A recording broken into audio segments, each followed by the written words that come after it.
Good morning, everyone.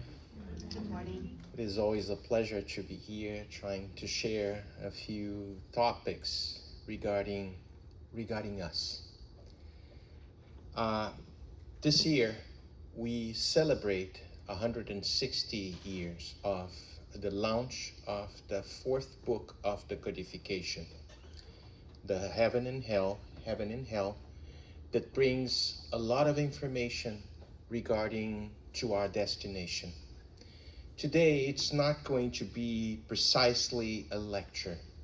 I'm going to be doing something a little different. It's going to be more like an advertising about this book, Heaven and Hell, and inviting you all to participate in the studies that Conscious Living performs online, having the participation, the facilitation of Mr. Carlos Baruch and Mr. David Walkden. They're going to share with us a few topics of this wonderful book, Heaven and Hell. Always been questioning, the human soul always been questioning, where is my destination? Where am I going after crossing the line of death? So should it be nothing, it's going to be something else. And visions varies according to specific doctrines, specific religions, beliefs, specific creeds. And Spiritism brings us a clarity and so much information, helping us to have consolation and hope for the future. So the book was released on August 1st, 1865. As I mentioned to you guys, Heaven and Hell, Divine Justice according to Spiritism. Was released in Paris and is offering a comparative examination of doctrines concerning the passage from corporeal life to spirit life. Also concerning the future punishment and reward, angels, demons, suffering, etc., followed by several examples regarding the true situation of the soul during and after death.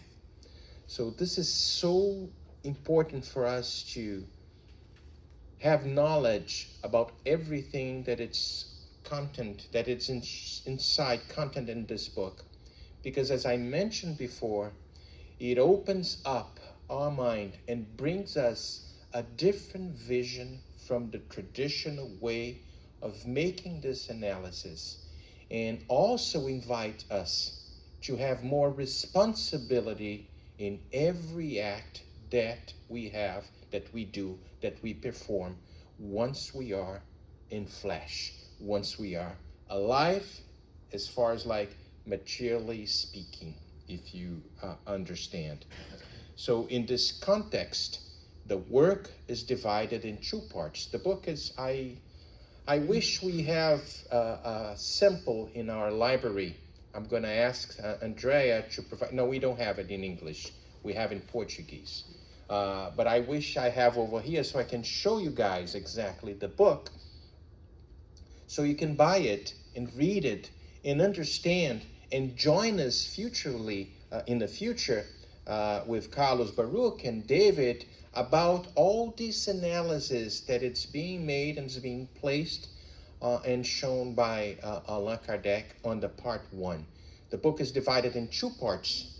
The first one, as I mentioned, brings the explanation, the comparison of too many religions, how they see hell, how they see heaven, how they see demons, angels, what is the future of the soul, as is written over here on the slides. So in the first part, a doctrinal framework is adopted, addressing complex themes of singular importance of the followers of the new doctrine, such as the afterlife and nothingness, the fear of death, the Spiritist perspective on heaven, hell, purgatory, eternal punishments and future penalties, the conceptions of angels and demons, and finally, the intervention of demons in manifestations and the prohibition of evoking death.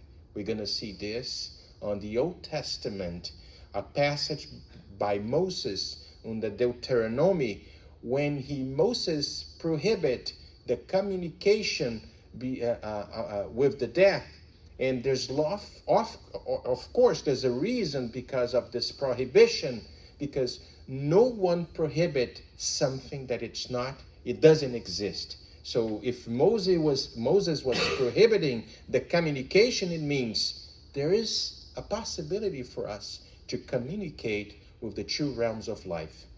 And in this book, we're going to see the reason why back then, 3,600 years ago, this prohibition was valid, because the level of maturity, the morality that we have.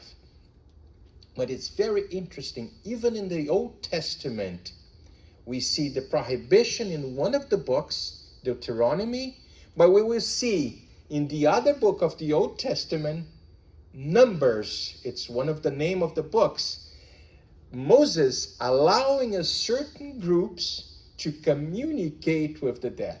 So it seems like a kind of a discrepancy. In one book, he prohibits.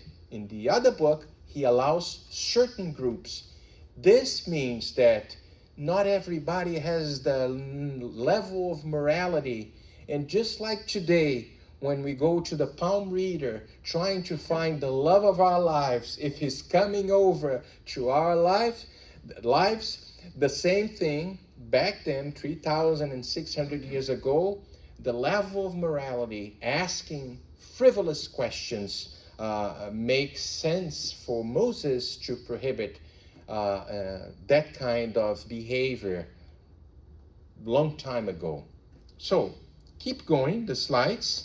We're going to see in the second part of this book, Heaven and Hell, there's a practical demonstration of the concepts carefully analyzed by Kardec in the first part through real accounts from spirits at various stages of evolution and who disincarnated under different circumstances.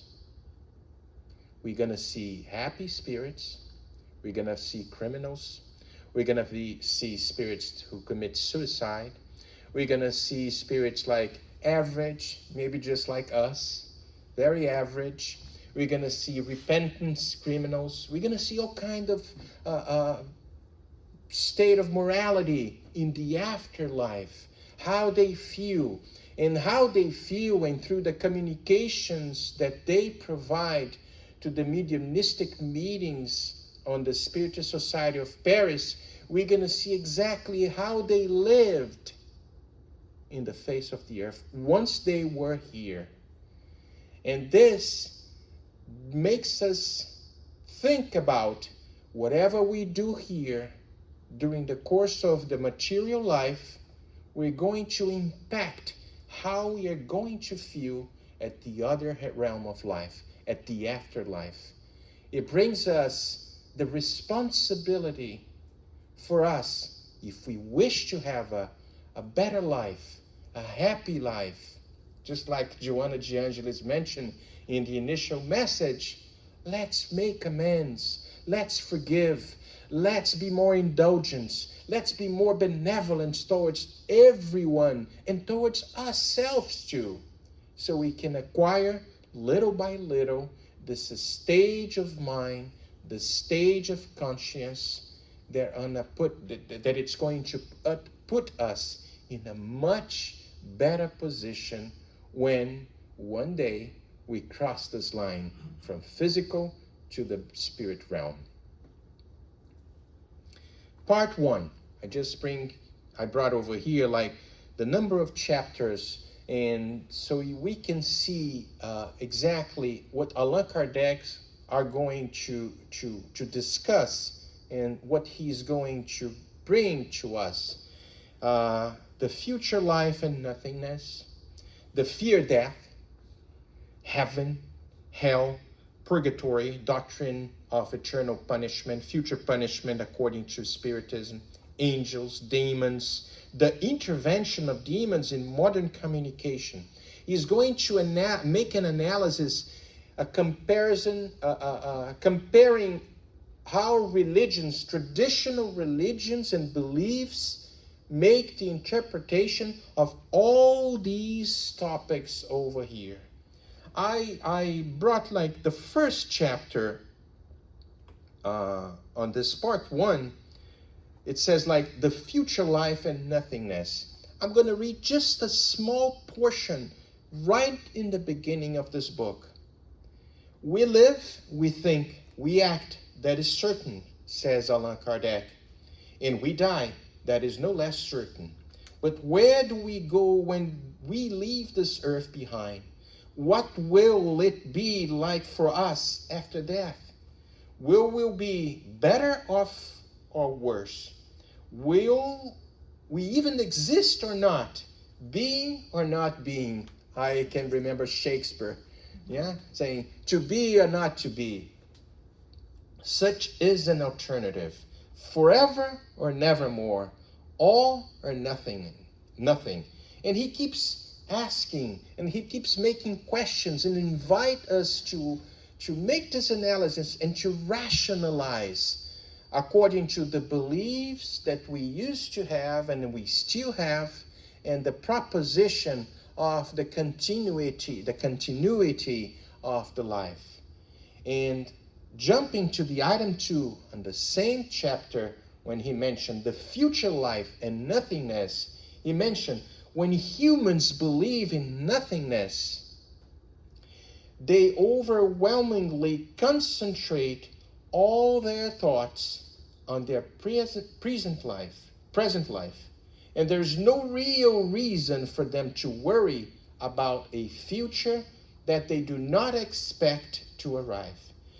This exclusive preoccupation with the present leads them to think of their own selves more than anything else. So it means if there's nothing after this flesh and blood and bones over here, when I die there's nothing, what is the incentive that I'm going to have to be a better person? What is the incentive that I have to forgive a little more? What is the incentive for me to be more benevolent, to be more indulgent, and to forgive more often? Of course not. I want to have pleasure. I want to enjoy in every circumstances of my life with fullness, every passion, to be passionate. And then we see the world going crazy with this kind of behavior. But if we understand that there is a continuity of life, there's a future life, and the result of my actions in this life are going to impact the future, of course, I'm going to work inside of myself. I'm going to make this analysis. I know that I'm not perfect. I know there's a long journey to go ahead, but at least I'm going to be making this analysis. And we're going to see also a question in the Spirit's book, question 919, that actually it's part of the 4th book in the Spirit's book, divided in 4th part. And this question of the Spirit's book, placed by Allan Kardec, asking how can we be better? How can we put in place the actions? How can we be someone that really makes a difference, not only for the others, but for us? This question is part of questions that we can see in heaven and hell, so we can understand, making this walking through the journey of life, we can be a better person. I don't know if it makes sense to you guys. I hope it does. But that's exactly the invitation that St. Augustine, who is the spirit that answered question 919, placed by Allan Kardec on the Spirit's book, and we can see a correlation in the book Heaven and Hell in many topics, and specifically in this item 2 that I just read to you guys. So just for an example, I put like here, the fear of death. Raise your hand over here in this audience. Who doesn't have fear of death? Even if we are spiritist. For example, on that right moment, if, for example, an accident, operation, a problem, we are not fear of death, but we are fear of pain. It's gonna pain. It's gonna hurt me. Oh my God, how I'm going to feel that specific moment. And Allan Kardec shows that we don't need to fear death, since Spiritism reveals that passing away is merely a change of condition, as the spirit is immortal. On the part 2 of this book, we're going to see 8 chapters. The passage, which is the moment of the spirit cross the line, when the spirit dies, and it will varies a lot, it depending the moral condition of the spirit. We're going to see who already live on the face of the earth with a more moral state of mind, are going to disengage from the body in a much lighter way, in a much easy way. Others, they're in a position of this fantastic moment of disengaging. Others, they're like prevail, put a lot of value in passions, in material things, in things related to the earth. Of course, they are going to have much more difficult to disengage from the body.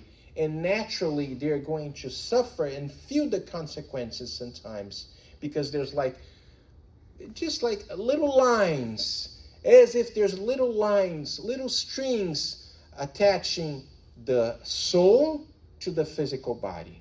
We call perispirit for the newcomers over here.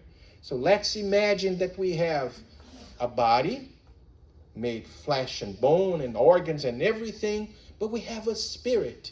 The spirit is immortal. The spirit are going to live on. But the body, well, they will be disintegrated because it's made with material things. How the spirit disengage from the body, and how easy and how pseudo and how can I use the word? Smooth. Thank you very much. Next week is going to be you making the lecture. How it's going to be smooth doing this engagement, it will vary and will depend on the state of evolution and morality that we all have. That's why Kardec brings on this chapter, the passage, a variation of several cases, and he's going to explain exactly what happened in that specific moment.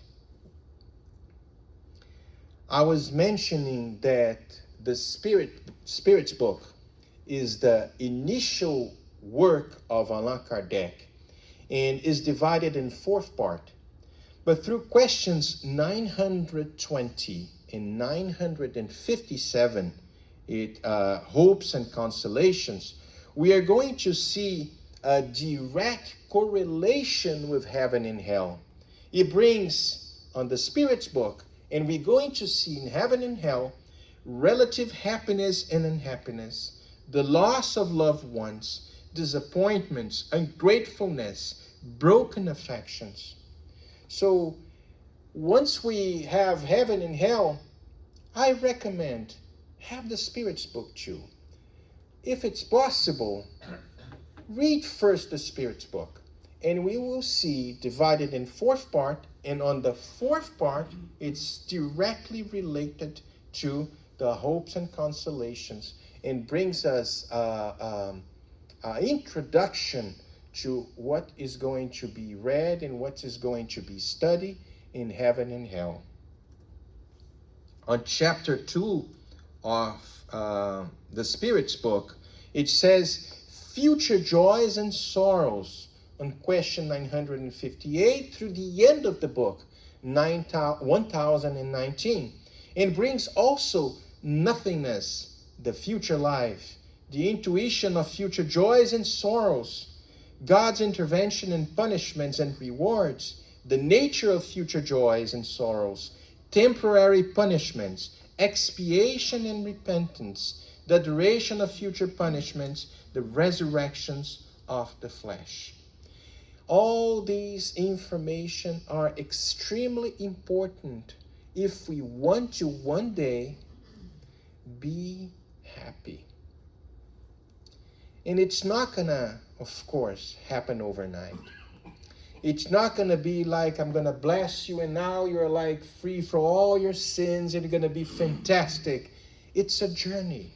It's a process of awareness. It's a process of getting acquaintance with yourself. It's a psychological process, as Joana de Angelis, the spirit mentor of one of the speakers, Divaldo Franco, brought us in the series, the psychological series. Exactly. It's another sequence of book that we also recommend you guys to read, because it brings us not the illusion to make a transformation overnight, but make us an awareness to start this process today. Today, little by little. Understanding that we are more frail than mean, but understanding that we have the seed of divine, which is a great potentiality inside of each and every one of us. And sometimes you're going to fail. Sometimes you're going to fall. That's true. But wake up and be happy, as is the name of one of the books of Joana de Angelis. Wake up. Stand up. See. Make the analysis that St. Augustine invites us to do. Let's see what I did wrong. Let's make amends. Let's forgive. Let's try to be more benevolent, more indulgent, which is exactly the definition of charity understood by Jesus, and is also on the book on the Spirit's book on question 625, and most of you already know by heart. Kardec asked, what is the definition of charity understood by Jesus? It's not understood by Marcelo, by Andrea, by Susanna, by Fatima, by David. Understood by Jesus. And the Spirit's answer, benevolence towards everyone. Oh my God. Towards everyone? Yes, towards everyone. Indulgence towards the imperfection of others. Oh my God, indulgence even towards your imperfections. And forgiveness for offenses. For real. That's why I said it's not an overnight process. It's not going to be someone putting a hand on the top of your head and says like, now you're fantastic. You're born again and you're going to be fantastic. Of course, there's a good intentions behind all these actions, because in a certain way, shakes us and put us to, oh my God, I need to do something. Understanding our humanity, but also having knowledge of our divinity, because our Father is the creator of the whole universe. It brings us the sense of, okay, I am already this little, but I can do way much things, as Jesus mentioned to us 2,000 years ago. You can do this that I am doing and much more. Giving us direction, giving us a destination, giving us a goal, so we can understand, yes, I know I'm going to fall. I'm going to trip and fall. But one day, I am going to be more aware. Let's start this examination today. There's a spirit, Antoine Cousteau. Antoine Cousteau was a happy spirit. Antoine Cousteau brought us his life on the face of the earth. And he says something on the final message on this chapter, inviting us to carry on. Carry on, and someday, like myself, you will arrive at the homeland of spirits and exclaim, "Death is life." Well, it is more like a dream, a sort of nightmare that lasts only a minute, and from which we awaken to find ourselves surrounded by friends who congratulate us and who are joyful at being able to embrace us.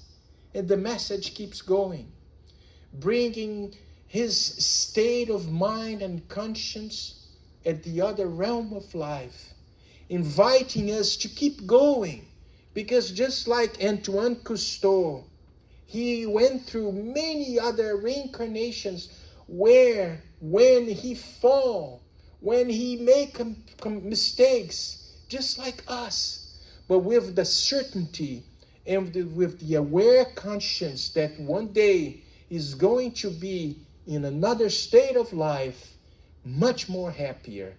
And this is not the end for Antoine Cousteau, as he mentioned. This is not the end, because the state of happiness that I experience in this stage of life, in the afterlife, is just the beginning of the happiness. There is stages of happiness that I cannot even describe because I'm not aware of, but I see above me, way above me, stages of benevolence, indulgence, and forgive for the offenses for any single circumstances, living in the state of charity permanently. In the 70s, a group of friends used to visit a jail in the state of Rio de Janeiro. They used to visit and try to share some comfort, some knowledge, some good messages to the group of prisoners that were there, condemned sometimes to 30 years, 40 years, who knows. This group of friends on the 70s invited one of the members to be a speaker. And he was like with his empty mind, says like, "Oh my God, I don't know what to say today because I don't have any inspiration. What should I say to them?" The secretary of that prison, the director of that prison, put all the prisoners on a little room just like us. Just imagine that we are in a prison. And in fact, we are prisoners of our behavior, prisoners of ourselves, prisoners because we don't know how to love fullness.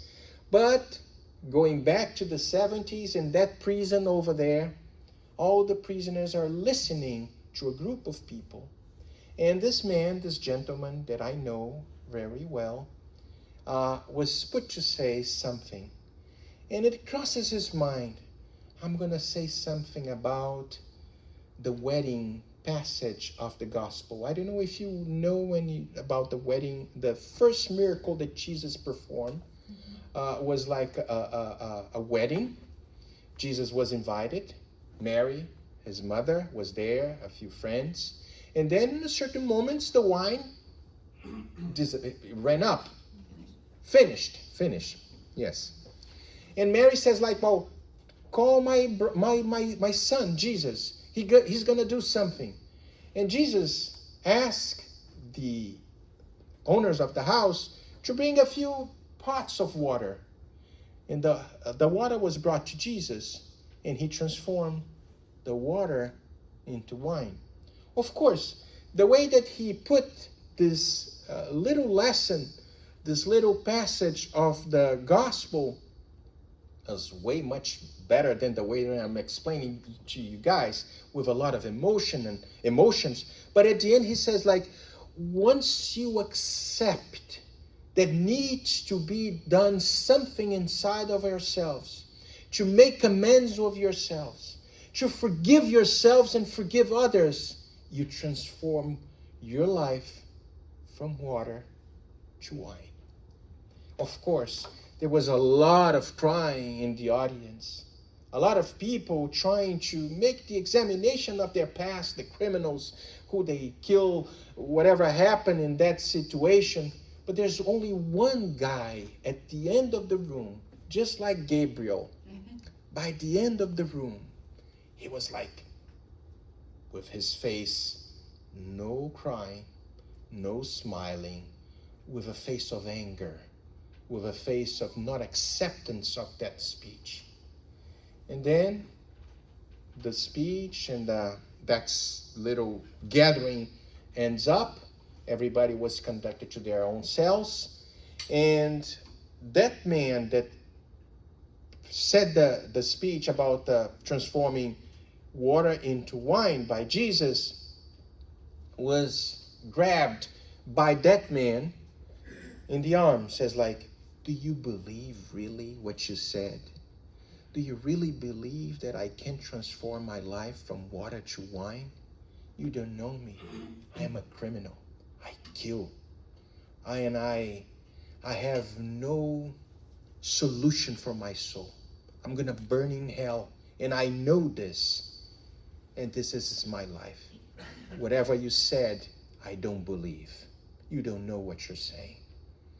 So the guy, Caesar Reyes, that was talking, that performed the first speech, it says like, believe me, you can change your life. Believe me that you can change your life. What I said to you, I truly believe, because we are all criminals. Some criminals on this present life, others in the past life. But we need to move on. And of course, the conversation start in such a way, and the guy says like, well, you don't know what you're saying. You really don't know what you're saying. Over here, it's a matter of life and death. If I don't kill, I'll be in a coffin next day. And then it says like, don't do this. And of course, the conversation was taken in such a way that at the end, that man, by the name Jesus, by the way, a tear fell from his eyes. It says like, okay, I'll pay attention to what you're saying. They left. Everybody was took to their cells. And many years has passed, 20 years. And the Caesar, the guy that went to perform that little speech, was invited to speak in a small spiritist center in very close to the slums in Rio de Janeiro. He was there. He didn't know the director, the president of the Spiritist Center. A very simple place. No PowerPoint, just a place that we can share some good news. He was there sitting right in front of the chairs. And then came a guy, white hair, a little, how can I say this? Bent, very old, and sat right beside Caesar Reyes. And Caesar Reyes looked at him and says like, it's you, Jesus Ribamar, which is his name. What are you doing here? I left prison. Everything that you said in prison echoes in my mind a long time ago. I'm going to confess to you, it was very difficult. And many times I felt like committing a crime again. But then your voice, your words, the book that you left me, invite me to change the course of my existence. And today, when I left the prison, I confess you, I was hungry and I was very eager to commit a crime again, so I'll be in prison again. So I knew that once in prison, at least I have food and shelter. But I overcome my tendencies.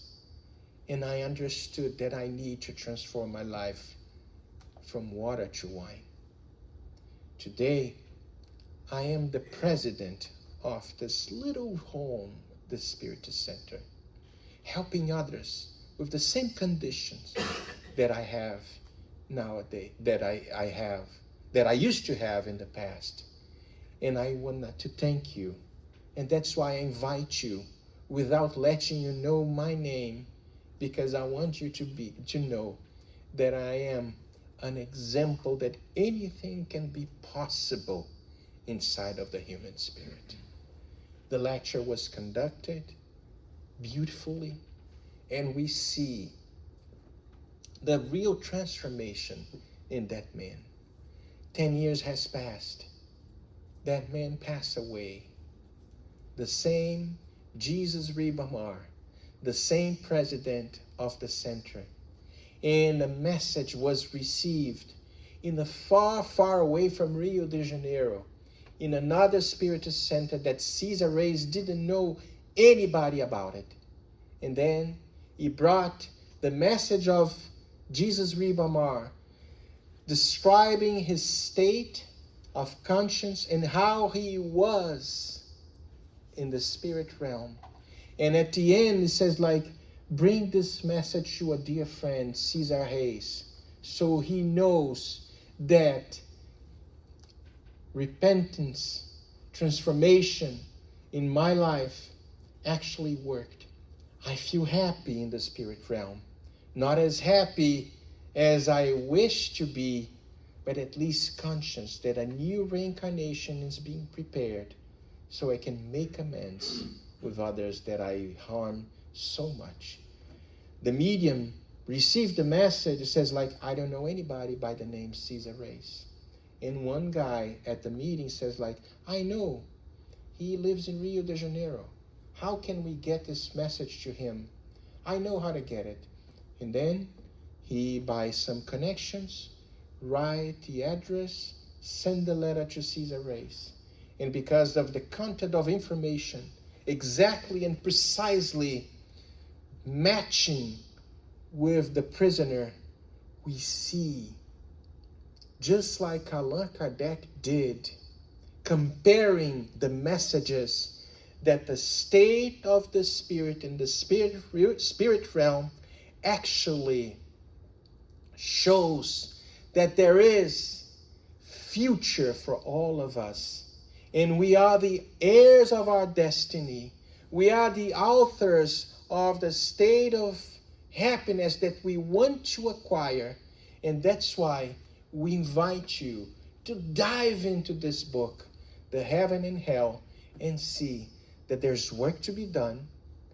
There's hope to wait.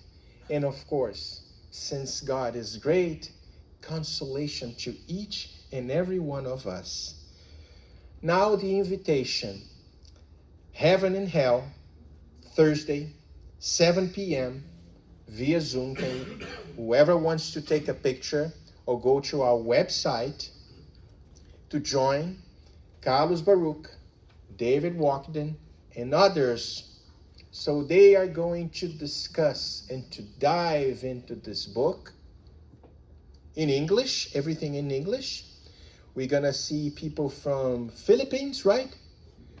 Philippines, Spain, Washington, Philadelphia. A lot of people trying to find answers to their questions. And everybody took a picture? Jersey is taking a picture. We can go to Linktree. Yes, Andrea maybe can share with you by the end of the meeting. And another invitation on April 5th and 6th, we're going to have in Lake Worth the celebration of our 160 years of Heaven and Hell. And there's a promotion up to February 1st. Buy two, buy one, and get two. Take a picture too. There's a 2 for 1. 2 for 1. What did I say? Buy one and get two. That's right. Well, that's what I would like to say to you guys, and thank you very much for the opportunity. As I mentioned to you before, it was just more like an invitation for us to join the study group of Heaven and Hell, and I hope you join and be very welcome in our home.